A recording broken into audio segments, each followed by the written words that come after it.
We want to carry on in your footsteps and make sure that your legacy lives forever.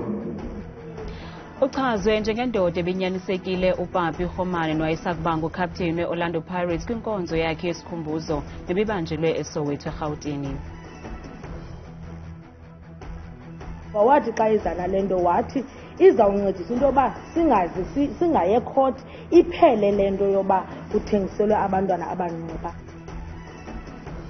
Ingqina uxoliswa Duma uvumile kuba wahlawula ama-2,000 neyayimali yokuvuma ityala lokuthengisela abantwana abangaphansi kweminyaka utywala kwinkundla kamantyi yaseMonti. The money motivates everyone, but I think we should not forget the bigger prize, which is the team, and we're doing everything for the team to win the cup, to win the competition.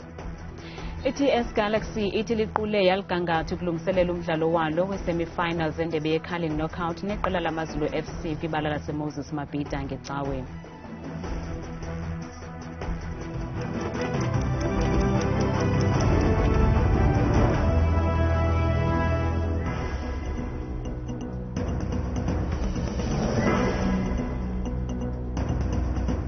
Samkele kwindaba zethu ngokuhlwanje andaba indodwa andamba nophumza sikhumba noyitoliki yolimi lwezandla Botani Mzontsundu. Uchazwe njengendoda ibinyanisekile nebithobekile uPapi kwinkonzo yakhe yokuqala emswaneni ibibanjelwe eSoweto eRhawutini ngalemva kwemini nebizinyaswe zityalike ezahlukeneyo izihlobo kwakunye nabathandi beqela le-Orlando Pirates awayefudula engukapteni walo lokaRhomane usutyelo lwamvila lokufa kwingozi yemoto kusasa ngomgqibelo kwakunye namanye amalungu osapho amabini aquka umama wakhe. Ibingumbono omqesibe usapho izihlobo imvaba ngemvaba kwakunye nabathandi bezemidlalo bezokugqwala emswaneni kulandela isambakanya sesithonga sokusweleka kaPapi umama wakhe kwakunye nomalume wakhe kwingozi yemoto kule mpelaveki siphuma kuyo. The loss has been massive to us as a family, but through the support of our friends, the football fraternity, the churches, and our family members as well, we're getting there. Ukanti onyana bakhe bathi baza kuqinisekisa ukuba bayawugcina umqela oshiywe ngutata wabo. Your guiding hand on our shoulder will remain with us forever. Everything we do in our lives, we do to make our mom and dad proud. We want to carry on in your footsteps and make sure that your legacy lives forever. Lokakhomane ebesele elilungu elizinikeleyo letyalike i-United Reformed Church kwaye ityalike yakhe ithi ilahlekelwe kakhulu. To the Khomane family, you might have lost a son, the wife, a husband, children, a father. The congregation, my beloved congregation of the Spirit, might have lost a very, very strong member. URCSA has lost an ambassador. Ukanti abo wayedlala nabo bathi ilahleko enkulu lena hayi nje kusapho lwakhe koko nakwicandelo lezemidlalo liphela. For me, it's heartbreaking because Papi was a mentor to me, as somebody Oloring when I got promoted to the first team, took really good care of me, because I was still in and out of school and football, so but he always made sure that I don't come to the morning sessions, I can attend my classes and come back in the afternoon sessions. Lokakhomane ushiya ngasemva kulomhlaba umagadahlabayo ngameva nenkunzane utata wakhe unkosikazi abantakwabo nabantwana. Ukanti kulindeleke ukuba yena nomama wakhe nomalume babekwe kwikhaya lokugqibela ngomgqibelo. Namhlanje inkundla kamantyi yaseMonti eMpuma Koloni phulaphule ubungqina bukaxoliswa Duma notyholwa ngokuhlawulwa i-R2,000 yokuvuma ityala lokuthengisela abantwana abangaphansi kweminyaka utywala. uDuma ubexelenga kule ndawo yentselo njengomncedisi abanikazi beNyobeni umnumzana Siyakhangela nowakwakhe uVyokazi Ndevu abajongene netyala lokuphula umthetho wokuthengisa utywala kwanokuthengisela abantwana abangaphansi kweminyaka utywala baxelela inkundla kuba abanatyala.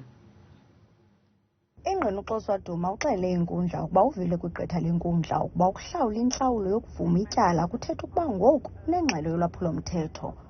Wasixelela nje into yoba masifayine, masibhatale le fine, sibhatale before le date, ngoba uba siyibhatelanga le fine sizawubanjwa. And ke ngoku uMr Swarti waza nento sabona thina yinto entle and esikhuphe entweni, ngoba wathi xa izana le nto wathi izawuncedisa into yoba singaye court, iphele le nto yoba kuthengiselwe abantwana abancinci. uDuma umengelithi akabuthengisa utywala kubantwana abangaphantsi kweminyaka kwaye ababe kwindawo yentselo babe-18 nangaphezulu ubudala. Wongeze ngelithi bambiza ngegama abo bebefuna ukuba baphathele iziselo zabo ezibandayo. Besilungisa ichu kufolile abathengi, and ke ngoku obvious naye benoyicinga into yoba umntu ongaphakathi enyobeni ngumthengi, akayontoni, ungumthengi laa mntu. Isithetheni PA eMpuma Koloni uXolo Tyali uthi ityala ngoku lifikelele esiphelweni. Umbuso wabizela amangqina walo wagqiba, kwaze namagqwetha abiza amangqina abo agqiba. Ityala limiselwe umhla wama-21 kuFebruwari ka-2024 nalapho kulindeleke ukuba amagqwetha aqalise ukuthi thaca iingxoxo zabo enkundleni kwiindaba zethu kuChannel 163 ndingusipho sethu Boyi Disemonti.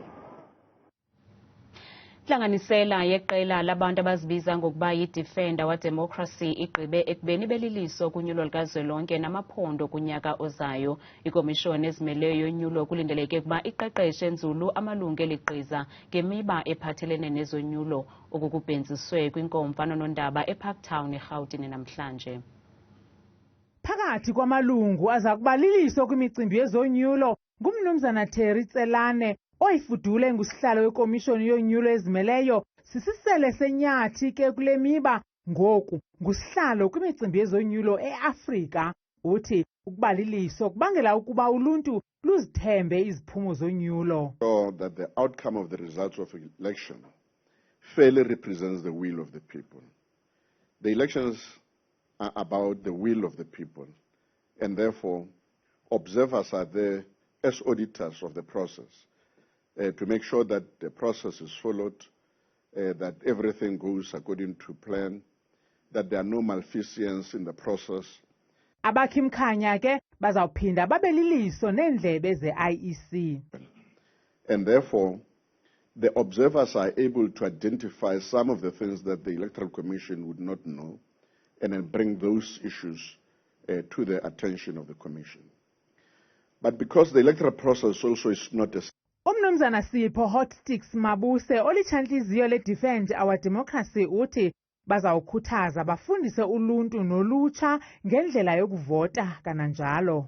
Kubalulekile ukuthi abantwana abancinci laba bazovota bafundiswe nge-importance yokuvota ngoba lento ingabo. Eli gqiza livumelene ngamxhelomnye ukuba abakhi-mkhanya basebenzisane babe nonxibelelwano ngamaxesha onke uqinisekisa ukuba uMzantsi Afrika usingatha unyulo olungenabatha nachaphaza. Ingxowa-mali yengozi zendlela ithi kwazile ukuhlangula le-arhente intwenka ye-2.6 billion yeerandi nelibango lamagqwetha athi yamaxhoba engozi zenqwelo-mafutha. Isithethi sale ngxowa umnumzana Macintosh Pholela utsho ephika neengxelo zomphicothi-zincwadi zokuba i-RAF ayiziphathi ngendlela izimali. Umnumzana Macintosh Pholela uthi inxalenye yamabango omgunyathi iyaphumelela kodwa oko kufikelele esiphelweni kule minyaka mibini igqithileyo. Many of them we are able to detect them through our vigorous investigations and auditing, and we are able to stop them, and this is the amount of claims that we've been able to stop, over 2.6 billion. It just speaks to the amount of work that we have to do.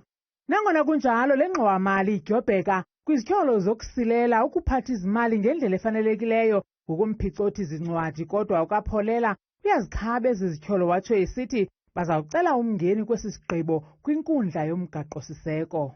We're right to be disputing what the Auditor General is saying. Again, I mean, it would be best for us to, sit around the table and for them to look at the way that they've done their number crunching and the way that we do our number crunching. okapholela ukwathe bazawuqinisekisa ukuba banyathelela phezulu uqabelisa amabango emva kokuba ikomiti ejongene nenkcitho karhulumente iskopha ukutsho igaxeleke kumabango angekenziwa. We've got an operation called Operation Bokamoso, which will be launching so that you won't have to find any papers on the passages as you suggest. And so we're doing our bit to make sure that we are improving. Kukhona abasebenzi bale ngxowa-mali kwigumgedle lokuphunyezwa kwamabango ngondlela mnyama yaye bakhona asele benqunyanyisiwe. Kanti abantu baphefumle ngenqaku lethu langaphambili letyala lokusweleka kwabantwana kwindawo yentselo eNyobeni eMonti eMpuma Koloni.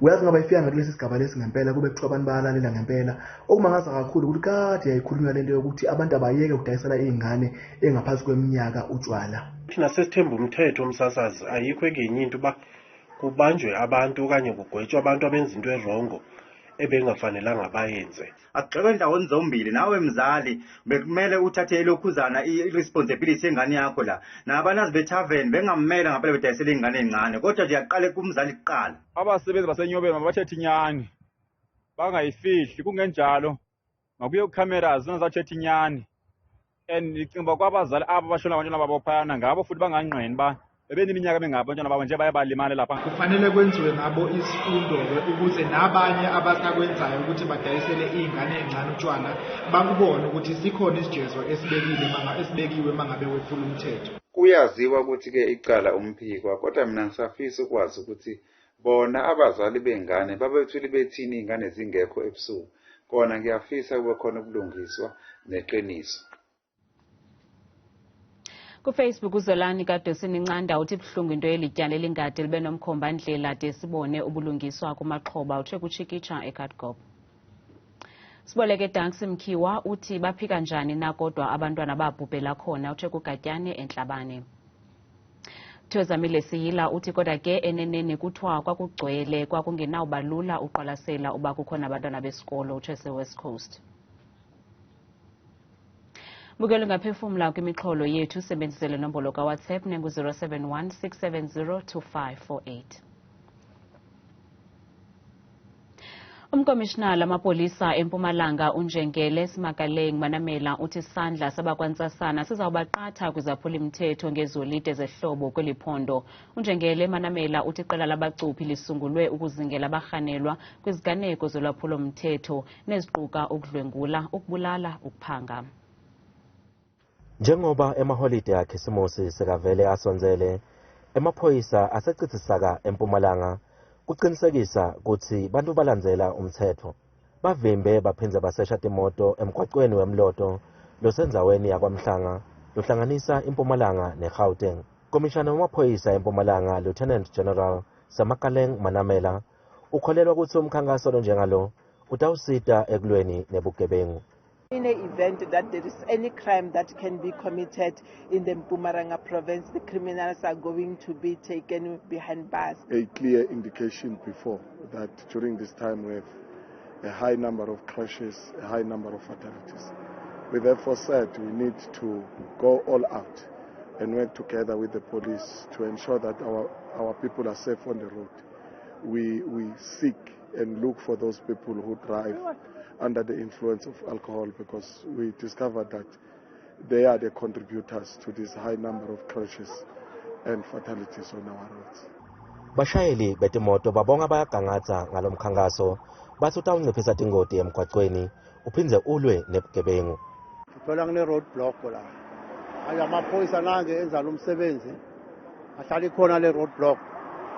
Ngasebenza ngoba icrime seyinenkulu.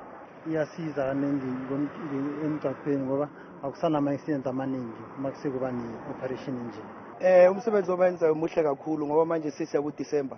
Hayi into bayenza ihle kakhulu ba. Etindzabeni tethu ku-Channel 163 lotilethelwa i-Newsroom Africa ngingumweli Masilela kwaMhlanga eMpumalanga. Isebe lezoluleko libambisene nesebe lophuhliso loluntu kwanemibutho engajonganga nzuzo namhlanje athe jize ngezipho abantwana abahlala kwintolongo yasePaulsmoor eKapa eNtshona Koloni eliphulo lelokuqaphela iiholide zeChristmas njengexesha elibalulekileyo lokuba iintsapho zidibane ndawonye. Ufather Christmas ufike phambi kwexesha kwintolongo yasePaulsmoor. Amasebe karhulumente kwanemibutho yasekuhlaleni babambisene ukukhumbula oomama abaseziseleni neentsana zabo. Isebe lezoluleko lichaza ngenkxaso abayinika oomama ababanjiweyo abanabantwana abancinci. We want to ensure that as mothers they do bond with those children so that after 2 years when they go out to the communities they had bonded with their parents. We also work together with the Department of Social Development for those who doesn't want to bring their children inside our facilities. Ukanti ke ayingabantwana nje kuphela bathe bawelwa ngumqa esandleni koko nomama bakhunjulwe. We believe women who are serving sentences behind bars, they need skills to rehabilitate them once they are back in society. So by giving them treatments for hair care, makeup, manicures and pedicures and massages, it makes them phenomenal but also gives them back dignity and self-confidence. Abo bafake isandla kubeni olusuku lube impumelelo bathi kubalulekile kuba uluntu lungabalibala abantwana abanomama ababanjiweyo njengokuba nabo kufuneka bazibone kwaye bazive befana nabanye abantwana. Iqela le-TS Galaxy liqulela ligangatho kulungiselela umdlalo walo wangecawa we-semi-finals endebe ye-curling knockout nalapho liza kutyelela iqela lamazulu FC kwibala laseMoses Mabhida. Iqela liza kuphumelela kulo mdlalo liza kudibana ne-Richards Bay FC okanye Stellenbosch FC kumagqibela kankqoyi ale ndebe. Iqela le-TS Galaxy kulindeleke ukuba lijongise imibombo kwiphondo laKwaZulu Natal nalapho liza kudibana neqela lamazulu FC ngecawa kwibala iMoses Mabhida. Ukapteni waliqela uthi nangona ininzi imali ethi ifunyanwe ngumdlali obalaseleyo wosuku kodwa eyona nto bayijonge ngabomvu kukuphakamisa le ndebe. The money motivates everyone, but I think we should not forget the bigger prize, which is the team, and we're doing everything for the team to win the cup, to win the competition, not just to get man of the match performances and the big checks. Ukanti iqala lefolosi leliqela nelisanyanga umonzakalo uBernard Parker uthi uqhaqa kakuhle kumonzakalo wakhe awawufumana ngethuba bedlala neMamelodi Sundowns. The recovery has been great. I would say for the last 4 weeks has been great. The first 2 weeks was very, very tough. Mentally, I would say, and emotionally. But after that, it's been very, very fruitful. Komnye umdlalo wangomgqibelo we-semi-finals, i-Richards Bay FC iza kwamkela i-Stellenbosch FC kwibala iKings Welithini ze amaqela aphumeleleyo omabini kule midlalo adibane kumagqibela kankqoyi ale ndebe. Kanti uThabile Makhaphela selengxangile neMozulu.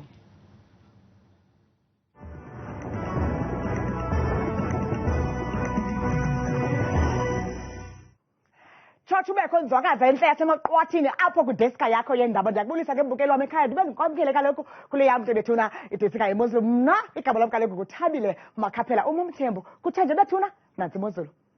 Sivuleka sijonga lokho uMzantsi Afrika uphela phake kwingxelo ngokubanzi eyemvula nemimoya kutshanje noko khona ukusebekela kakhulu phaya kumantla apha eMzantsi Afrika njengapha kwelaphondo lonke laphaya eLimpopo koophalaburo pha bevuka ekuseni nge-16 bahambe ke nosuku lwabo ngomso futhi qabaqaba njengamafu nge-29 kanti ubukela phaka lokho alivani kusekuhle phaya eMpuma Koloni bethuna ngokubanzi ke amaphondo apha eMzantsi Afrika wona amile kunje pha ngomso xa sivula phaya eMpuma Koloni njengapha lokho eBurgersdorp ngo-10 degrees phaya eseni sibekele kaloku ngokuhlwa futhi nge-34.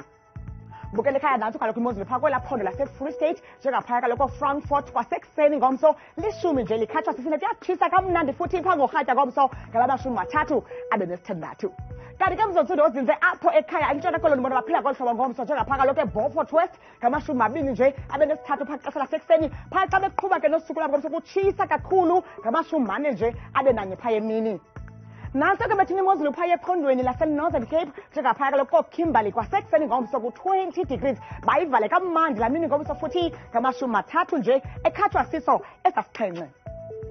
mbukelo wami omhle apho ekhaya phaya kaloku eNorthwest benje bona ngomso phaya kaloku koToska kwasekuseni ngomso lelashumi nje nesithoba iyabe chunqembe kakuhle nemini yabo ngomso bayivale kamnandi ngamashumi mathathu nje ekhatshwa kaloku sesasithandathu xa beqokubela nje imini yabo ngomso benje nje phaya kaloku eGauteng njengaphaya kwincam yelaphondo koSprings ngo-13 degrees efana nqwa kaloku naphaya eJohannesburg eSoweto thembisa ngo-13 kanti bavala imini yabo futhi ngamashumi mabini ekhatshwa sisibhozo benje nje phakwe laphondo laseLimpopo ngomso njengaphaya kaloku kooThabazimbi kwasekuseni lishumi nje elinesibhozo kanti bavala usuku lwabo oluhlaba umhlaba kamnandi futhi ngo-30 degrees baqukubele kusuku lwabo ngomso zebenje nje phakwe laphondo futhi ke mbukeli eMpumalanga njengaphaya kaloku kombobela neziphaluka ngeshumi nje likhatshwa sisine kanti intle futhi kuphole kamandi la mozulu phaya ngamashumi mabini nje abe nesithandathu emini kwakhona futhi ngomso nanto ke bukela apha ekhaya imozulu kwiphondo lethu lokugqibela kaloku phaya kwaZulu Natal njengapha koLadysmith kwasekuseni ngomso ngo-16 degrees buyele ke mzulu phaka lihlabe kamnandi umhlaba futhi ngamashumi mabini nje abe nesibhozo lihle lonke imozulu phaka ngomso bethuna ke ikangakho imeko apha kwam kudesika imozulu mna ndikuthanda kangaka xesha limyawule